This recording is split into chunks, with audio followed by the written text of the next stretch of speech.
hurting. So many people who need love.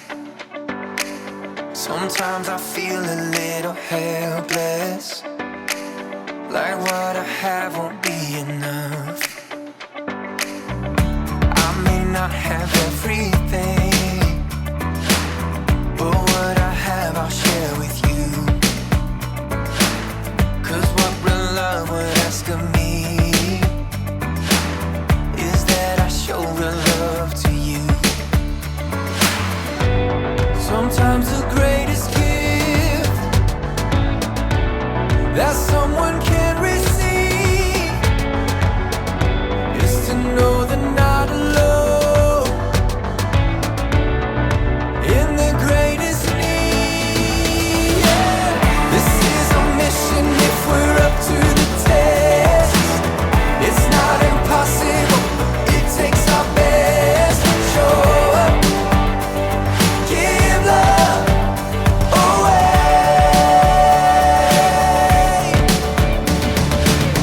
This is our mission if we're up to the test.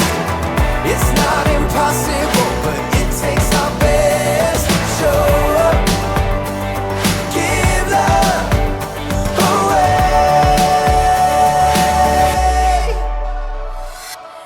So can this really change a thing when so much still needs to be done? Ooh, don't feel the pressure to change everything. Just give what you can give to us. Sometimes the greatest gift that someone can receive is to know they're not alone in their greatest need. This is our mission if we're up to the test. It's not impossible, it takes our best. Show up, give love away.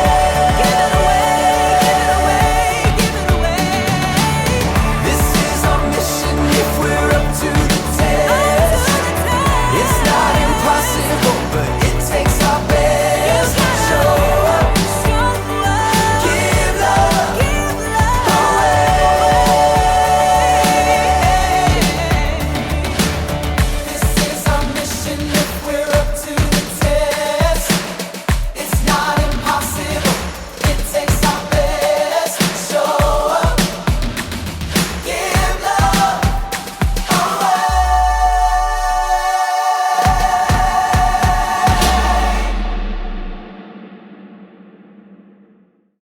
Oh, yeah? Okay. Sure. All right, that passed me. Uh-oh. There's a window there? Yes! Shh! Uh-huh. Oh! pff. Mr. Beauregard has weeds growing up around his mailbox. That's a violation. Uh-huh. Weeds.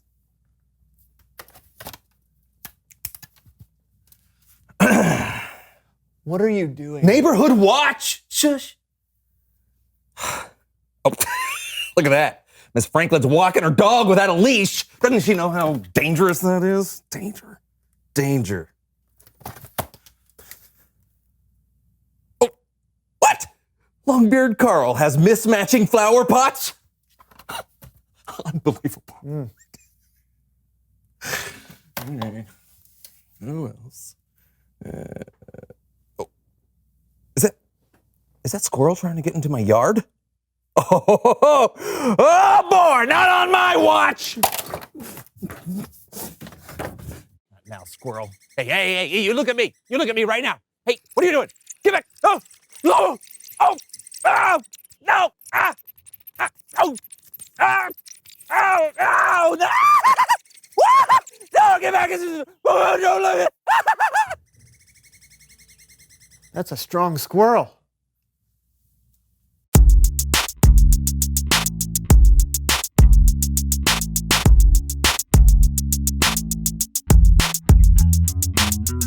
Hey everybody, I'm Brandon. I'm John. You're watching the So and So Show. And John is watching his neighbors. I knew something fishy was going on. What do you see? Well, I see strangers, a moving van, people moving boxes in and out of the house next door. Sounds like you have some new neighbors moving in. New neighbors. Yep. What do I do? What do I do? This is a big deal. You could go meet them after we finish the show. I can't just walk over there and talk to them. I have to bring something, do something, be a good neighbor. Sounds like you're putting a lot of pressure on yourself. No, I'm not. I just want to be a good neighbor. Oh. Okay, maybe we need someone to help us. Please welcome. Someone who knows stuff. I'm Melinda Manners.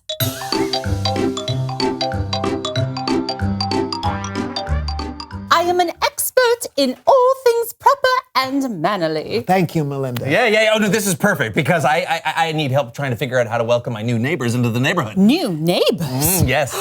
Oh, now, this is a big one. Yeah. I'll need to consult my great-great-grandmother's handwritten handbook, The Manners Book of Manners.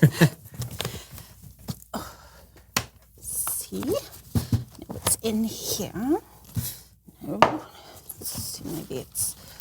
There. No. No, it's not that. All the way to the... Okay. Oh, here it is. My, there are endless things you could do to welcome your new neighbors.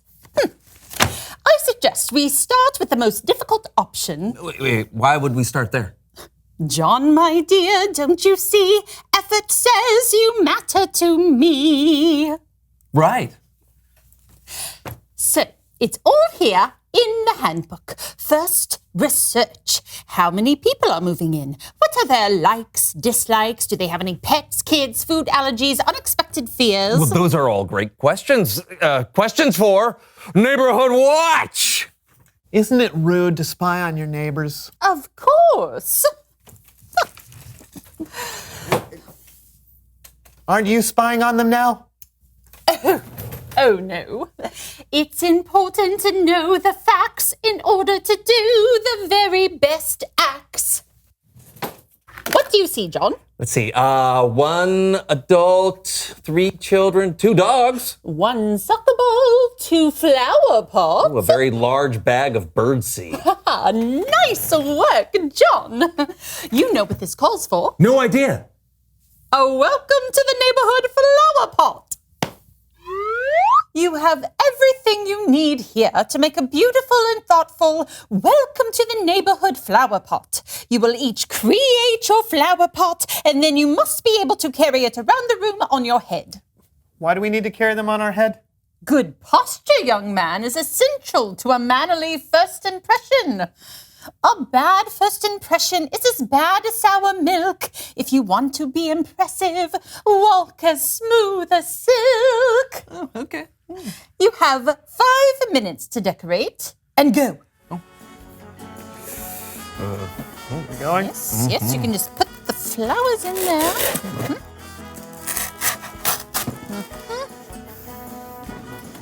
Okay. Don't forget to add the candy. Oh, right. Oh, I thought this Savoring was for the me. Candy? No. Butter goes on the flower. Yes, so birds are really attracted to the peanut butter and the seed holds its own. Nice, very nice. Yes. You're just... Oh, you are very good at this. You have done this before, sir, I'm sure. Yes. Beautiful work, yes.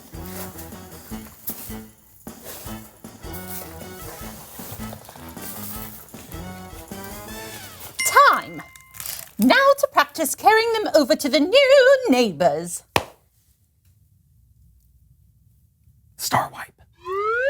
Shoulders back, head high, knees slightly bent, and walking. Yes. Come on. Oh, good. Balance, balance, breathing in and out, staying calm. Ow. You know, I think John can be a good neighbor if he's not balancing something on his head. No, I have to walk like silk. We might be missing the point here. True, it's not mannerly to get so upset. I am not upset! You are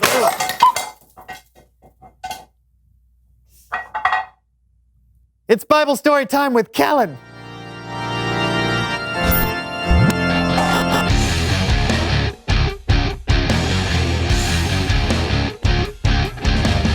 Hello, hello. Hey, Kellen. What are we talking about today, Kellen? Great question. Today we're talking about a time that Jesus talked to a Samaritan woman at a well in Samaria. That's right. And what better way to learn about this historic moment than to hear from the woman herself? Hello? Hello, and welcome to Behind the Bible.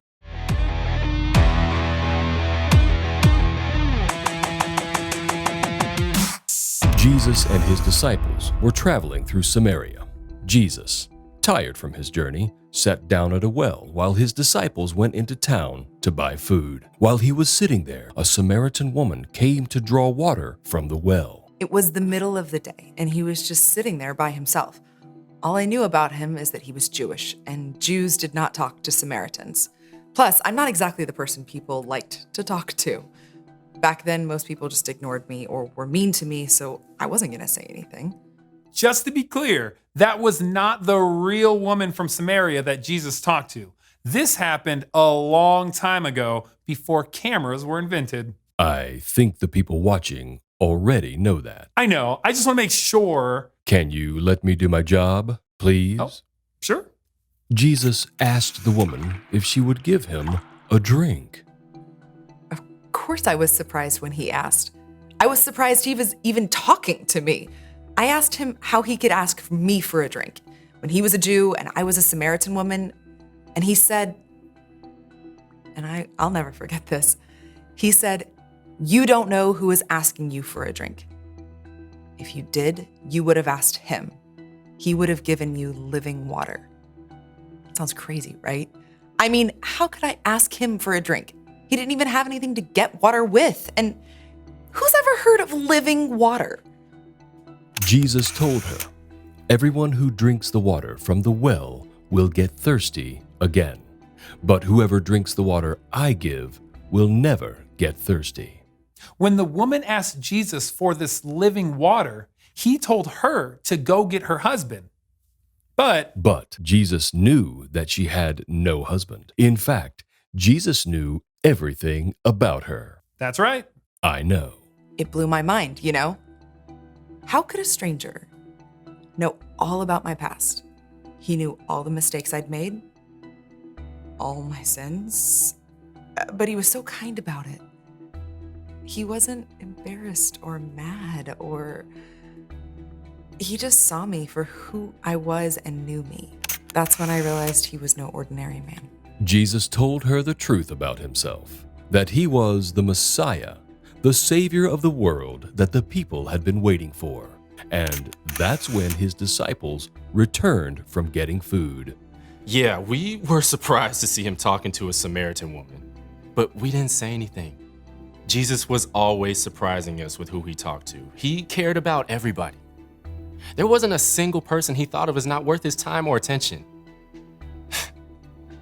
I guess we should all be like that, huh? When I found out I was talking to the Messiah, I could barely believe it. I left my water jar. Cannot believe I did that. And I ran into town just shouting at people, "Come see a man who told me everything I've ever done. Could this be the Messiah?" It was amazing. And I think people came to see him in part just because of how excited I was.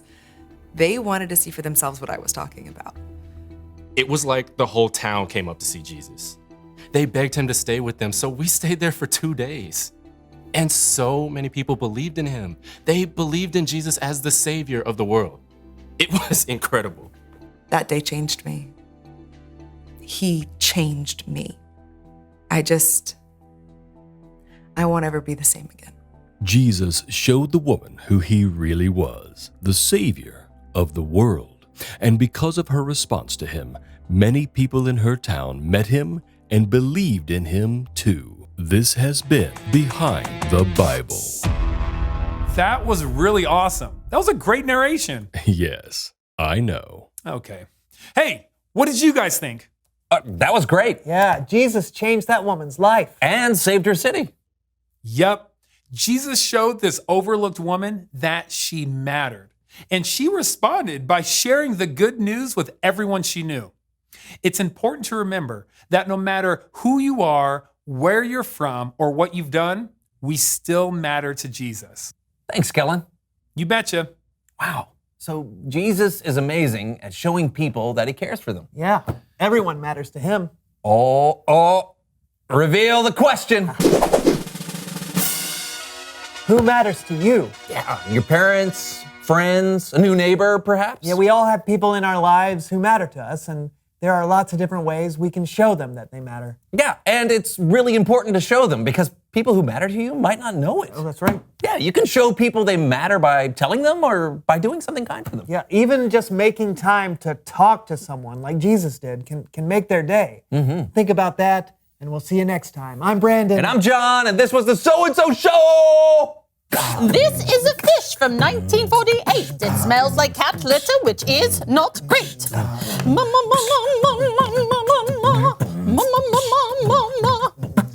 This is a dog bone, halfway chewed. I don't have a dog, so this one's for you.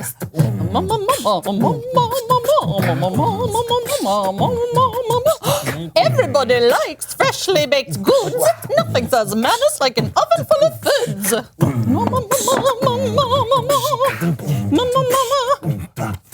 got the manners book of manners, the manners book of manners, the manners book of manners, book of manners, book of manners. Mama manners,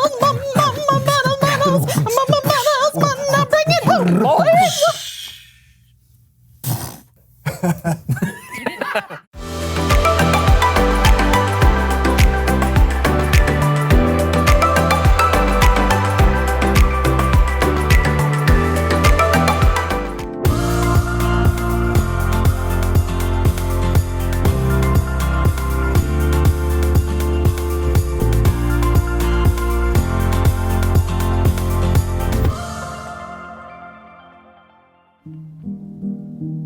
Dear God, happy Valentine's Day.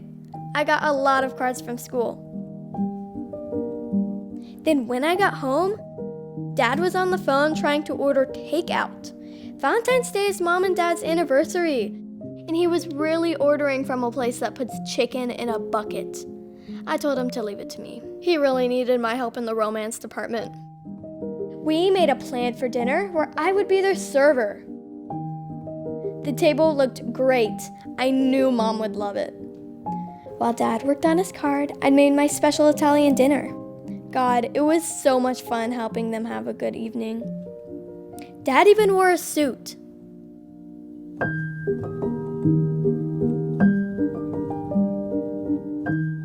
Mom said it was super romantic. Dad said instead of leaving a tip, we should all go out for some dessert. God, thanks for letting me help Dad when he needed me, and thanks for the double caramel delight. Love, love, love, Ashley.